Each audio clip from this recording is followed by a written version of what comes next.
All warfare is based on deception. Hence, when we are able to attack, we must seem unable. When using our forces, we must appear inactive. When we are near, we must make the enemy believe we are far away. When far away, we must make him believe we are near.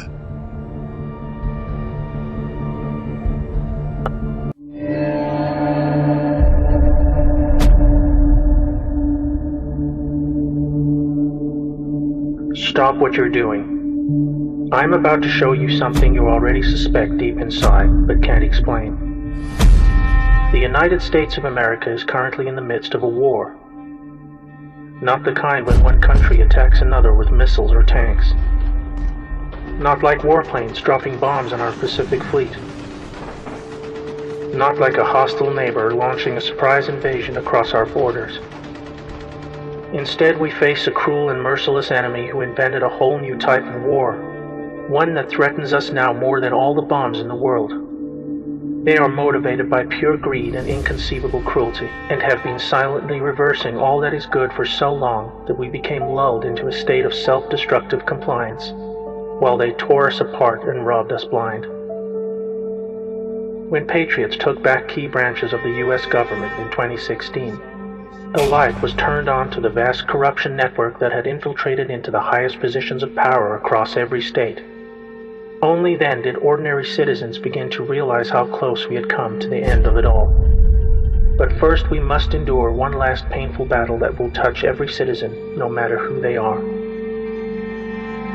Right now, the country is being torn apart by the biggest political hoax and coordinated mass media disinformation campaign in living history. You may know it as COVID-19. Let me tell you a story. In 2015, as directed by the globalist criminal corruption network known as the Deep State, President Barack Obama authorized millions in funding for the Wuhan Institute of Virology, the location now understood to be the epicenter of the COVID-19 outbreak. The research carried out here was to provide the agent for a global biological attack on a scale never before seen, one that would be timed for release within an election year, starting the very day unsubstantiated efforts to impeach President Trump fell apart.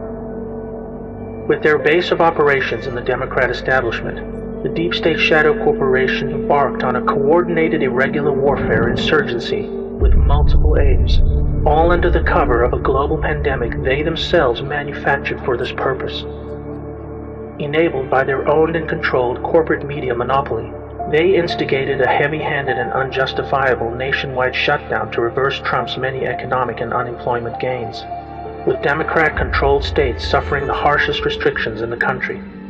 Trump's energetic rallies were halted, hiding from view the surging nationwide passion for his galvanizing message, while Democratic presidential frontrunner Joe Biden was able to avoid interviews and debates where left-leaning voters would not be shown his obvious inability to govern, or the emerging Ukrainian bribery scandal that earned his family millions in illicit kickbacks by abusing his office.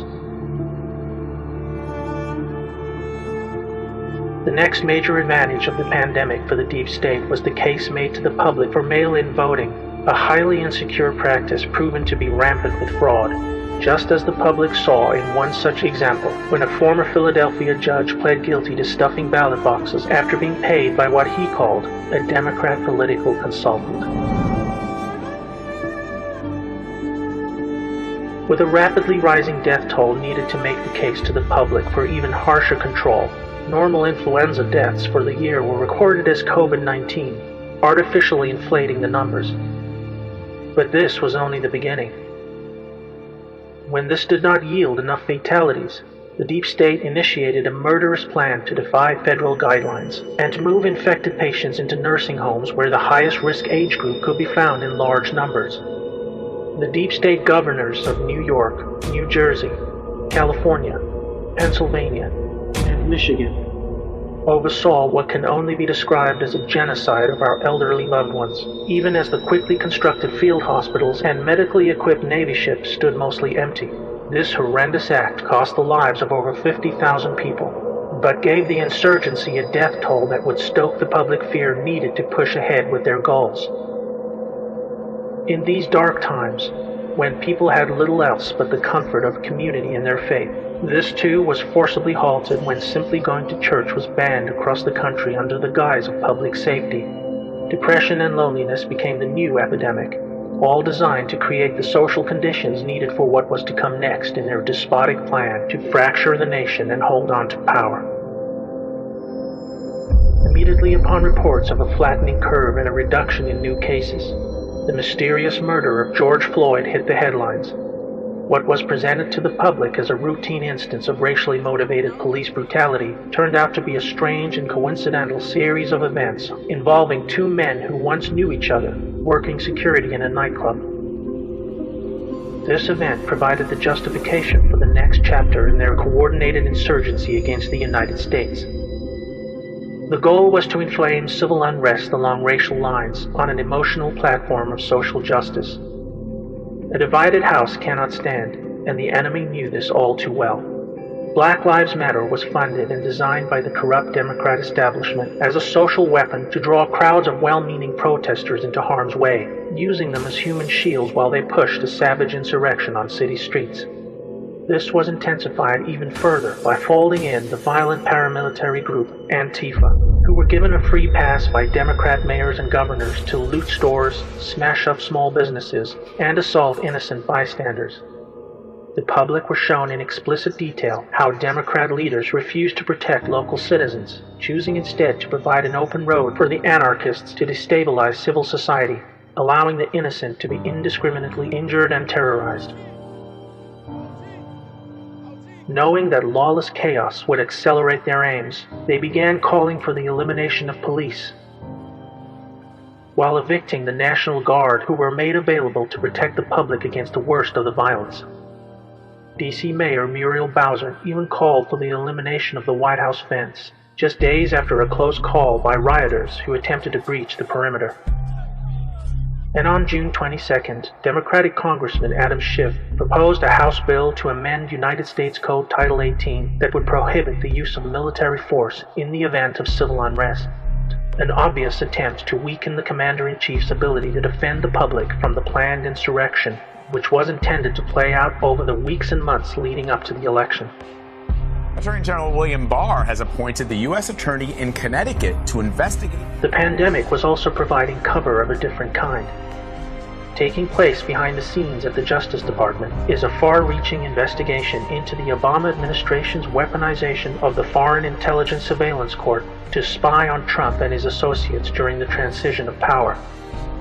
With evidence now emerging that Obama officials, including Joe Biden and Obama himself, colluded to frame General Michael Flynn, they used social distancing guidelines to hold grand juries and give witnesses the cover of health fears to avoid honoring court-ordered subpoenas.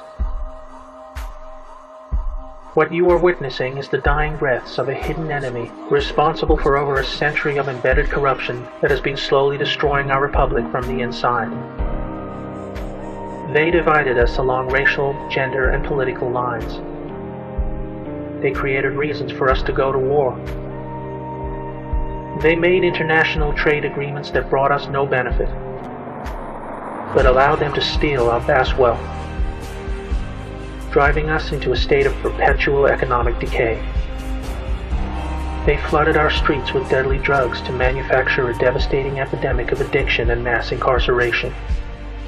And they did it all with impunity while their completely controlled mainstream media assets kept us distracted and focused on everything else except our one true enemy.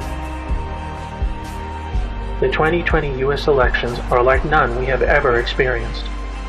COVID-19 is being sold as a natural event, but we see now it is an attempt by enemies of humanity to hold on to power. After November, they stand to lose it all, but they will do everything to keep the crisis alive and the people in fear. To win, we must remember what made us strong, so that true justice can finally return to what is, and always will be, the most exceptional republic ever to exist in all of human history. May God bless America.